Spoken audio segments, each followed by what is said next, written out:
अगर हम सब संसार में हैं, एक परिवार के बीच रह रहे हैं या फिर किसी बिजनेस में हैं, नौकरी में हैं, चाहे कहीं पर भी हों, उस स्थिति में हर बात हमारे ही पक्ष में बने ऐसा संभव नहीं है।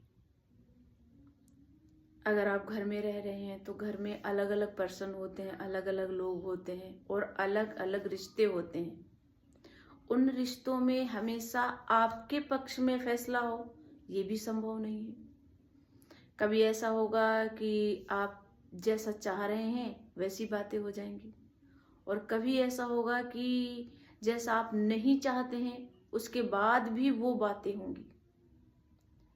जैसा आप चाह रहे हैं अगर वैसा हो गया तो अच्छा, और नहीं चाह रहे हैं फिर भी हो गया, फिर उसके बाद में हमारी मन की स्थिति तुरंत बदल जाती है। जिस व्यक्ति से हम प्रेम करते हैं, जिसे मानते हैं, जिसकी रिस्पेक्ट करते हैं, तब तक जब तक वो हमारी मर्जी के अनुसार चले तब तक, या फिर वो सही चले तब तक। और जैसे ही आपके विपरीत हुआ तो फिर आपके अंदर क्रोध का जन्म होता है, गुस्से का जन्म होता है। तो मैं बात भी यही करना चाहती हूँ कि आखिर गुस्सा आता क्यों है, आने का कारण क्या है। आप इस संसार में हैं, परिवार के बीच में हैं, समाज के बीच में हैं और नाते रिश्तों के बीच में हैं, तो आप गुस्से से बच जाएं या फिर आपको गुस्सा आए ना, क्रोध आए ना, ये संभव नहीं है। वो आएगा ही आएगा।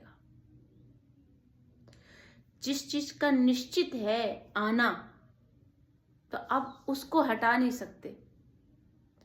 ऐसे समझ लो जैसे सर्दी आनी है, गर्मी आनी है, बरसात आनी है।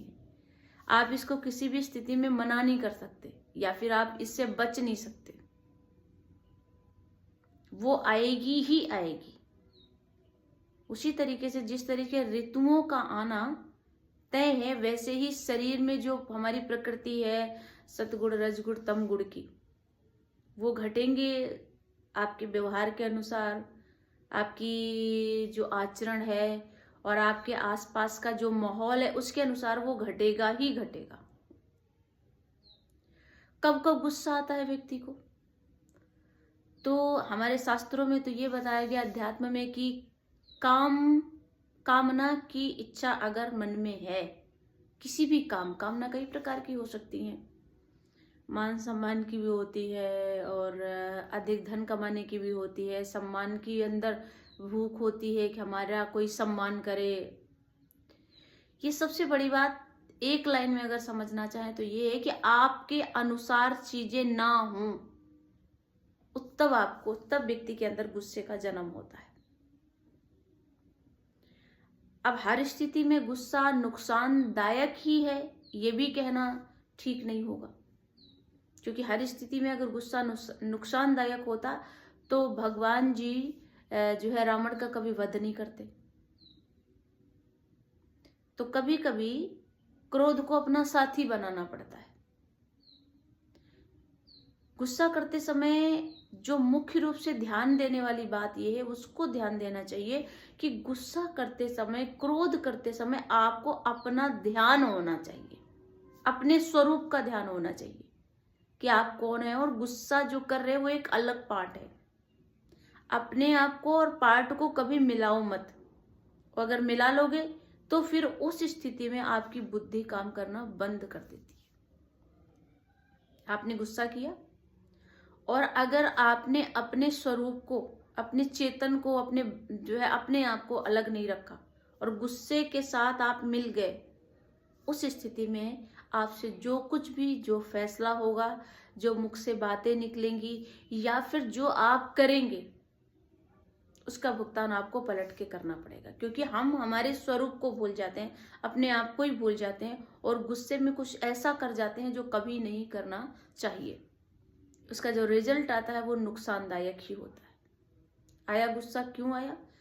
गुस्सा इसलिए आया कि आपकी बात किसी ने नहीं मानी, या जिस काम को आप अपने तरीके से करना चाह रहे थे सामने वाले ने उसको अपने तरीके से कर लिया। सामने वाले ने आपका सम्मान नहीं किया, आपने उसका सम्मान किया पलटकर, उसने आपका सम्मान नहीं किया। आपने उसकी बात मानी, जब वक्त पड़ा तो उसने आपकी बात नहीं मानी, आपको क्रोध आया।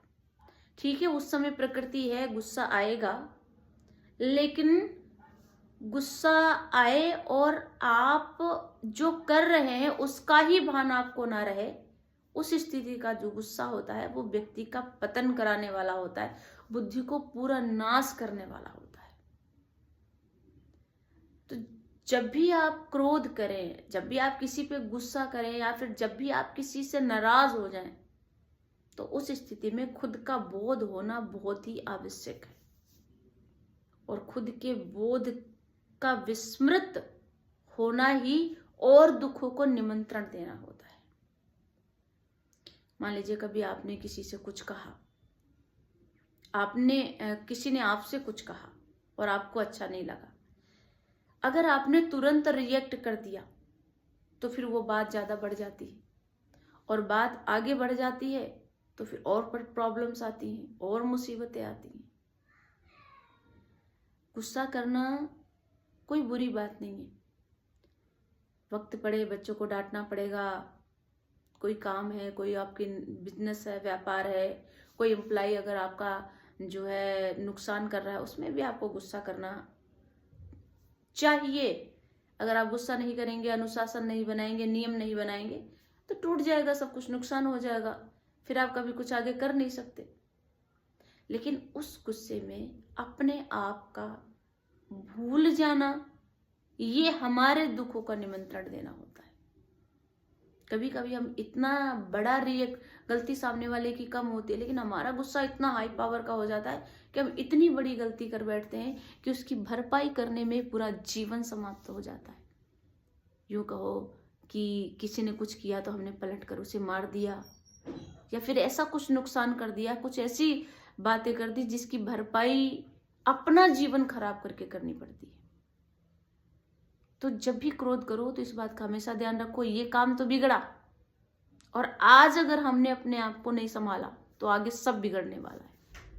तो इसलिए हमेशा इस चीज का ध्यान रखो कि आज अगर आपने सब कुछ अच्छा कर लिया, गुस्से पर कंट्रोल कर लिया, गुस्से पर काबू कर लिया, तो आगे आप बहुत सारी चीजों से, बहुत सारे होने वाले नुकसान से बच सकते हैं।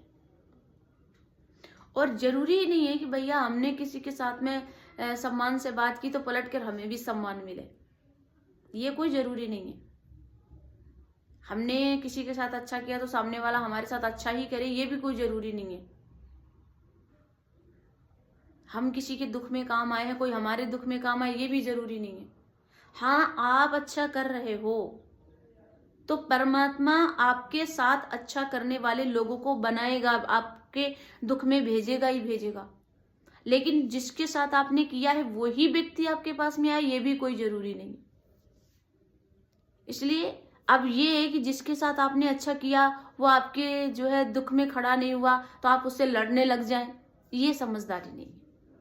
ठीक है, उसकी अपनी मर्जी थी, आपकी जो इच्छा थी, आपके जो विचार थे, आपके जो संस्कार थे, आपने अच्छा कर दिया, अच्छी बात है, दी बेस्ट है। लेकिन उसने नहीं किया तो ये उसकी सोच है। हम उस पर क्रोध करेंगे तो हमारी मन की स्थिति बिगड़ेगी, ना कि सामने वाले की। सामने वाले का तो पहले ही सब कुछ बिगड़ा हुआ है।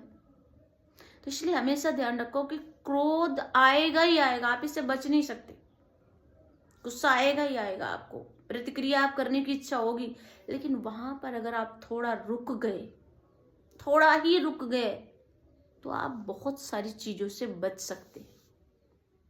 क्योंकि संसार है, यहाँ पे कामना अंदर जन्म लेगी लेगी, और कामना जन्म अगर ले रही है तो कामना जरूरी नहीं है कि जो हमने सोचा है वो पूरा हो। अगर नहीं होगा पूरा तो दुख होगा, तकलीफ होगी, और कभी कभी गुस्सा भी आएगा। गुस्सा ना आए ऐसा बिल्कुल नहीं सोचना, बस गुस्से को कंट्रोल करना आ जाए, इस बात पर हमेशा फोकस करना, उसको कंट्रोल कैसे किया जाए। मैंने अभी थोड़ी देर पहले आपको एक बात बताई थी कि बारिश तो आएगी आएगी, बारिश से आप बच नहीं सकते, लेकिन बारिश में एक अच्छा घर बना करके, छाता लेकर के अगर आपको कहीं जाना है तो आप जा सकते हैं अच्छे तरीके से। बारिश को आप बंद नहीं कर सकते। बारिश में अगर निकलना है तो ऐसी व्यवस्था बना लीजिए। इसलिए गुस्सा ना आए ऐसे आपके पास में कोई रास्ता नहीं है। गुस्से पे कंट्रोल कैसे किया जाए, उसके लिए थोड़ा मेडिटेशन कीजिए, थोड़ा ध्यान कीजिए, थोड़ा भगवान से जुड़े रहिए। और ये हमेशा ध्यान रखिए कि हम हमेशा अच्छा कर रहे हैं तो जरूरी नहीं सामने वाला हमारे साथ हमेशा अच्छा, वो ही व्यक्ति अच्छा करे जिसके साथ हम अच्छा कर रहे हैं। आपको भगवान पर विश्वास है, इसलिए आप अच्छे काम कर रहे हैं। और अच्छे काम आप जब करेंगे तो जब आपके जीवन में कोई मुसीबत आएगी, कोई दुख आएगा, उस समय स्वयं परमात्मा कोई ना कोई व्यक्ति आपके पास में भेजेगा और आपके दुख में वो भागीदारी करेगा, आपके दुख को वो कम करने का प्रयास करेगा। तो जो भी आप अच्छा करते हैं तो आप भगवान को साक्षी मानकर करिए कि मैं मानव हूं और इसलिए मैं कर रहा हूं।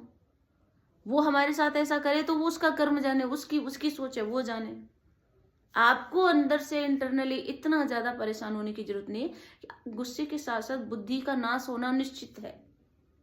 अगर जाने अनजाने में आपने उस समय कोई डिसीजन ले लिया, हमारे शास्त्रों में साफ मना किया जाता है। हमारे जो है ज्ञानी ध्यानी बड़े बड़े ऋषि मुनि ये मना करके गए हैं कि जो है बहुत ज्यादा क्रोध हो या दुख हो या फिर बहुत ज्यादा खुशी, उस समय कोई डिसीजन नहीं लेना चाहिए, थोड़ा रुकना चाहिए। मान लीजिए कि बहुत ज्यादा बारिश हो रही है और आपके पास रहने के लिए घर नहीं है। अब आपको एहसास हो गया कि भाई घर के बिना तो रहा नहीं जा सकता, तो आप बारिश में ही जो है मकान बनाना शुरू कर दें। तो बारिश में मकान बनाया हुआ कभी ठहरने वाला नहीं, क्योंकि इधर से बनाएंगे उधर से बिगड़ेगा। तो समझदारी इसी में है कि बारिश रुकने का इंतजार करें। आपके अंदर जो आग जली है पहले उसे ठंडा करें, फिर डिसीजन लें। और जलती हुई आग में डिसीजन लेने का मतलब है जो भी आप डिसीजन ले रहे हैं उसका जलना निश्चित है। इसलिए छोटी छोटी बातों को ध्यान में रखेंगे और अपने जीवन को अच्छा बनाएंगे, निर्मल बनाएंगे। और शांत तभी आप रह सकते हैं जब आप ये सोचें भाई दूसरा हमारे साथ कुछ करे। मैं अच्छा कर रही हूं भैया, मेरी मर्जी है, आप अच्छा करो, ये इसमें आपकी मर्जी है। तो गुस्सा आएगा, क्रोध आना ही आना है। क्रोध ना आने का कोई रास्ता नहीं है। क्रोध से बचा कैसे जाए उसके बहुत सारे उपकरण हैं। साधु संतों के सानिध्य में रहिए, थोड़ा मेडिटेशन कीजिए, माला जप कीजिए, भगवान का आरती पूजा कीजिए। आप अपने स्वरूप में हमेशा प्रतिष्ठित रहिए। आप बहुत सारे गुस्से से बच सकते हैं। जय श्री कृष्ण।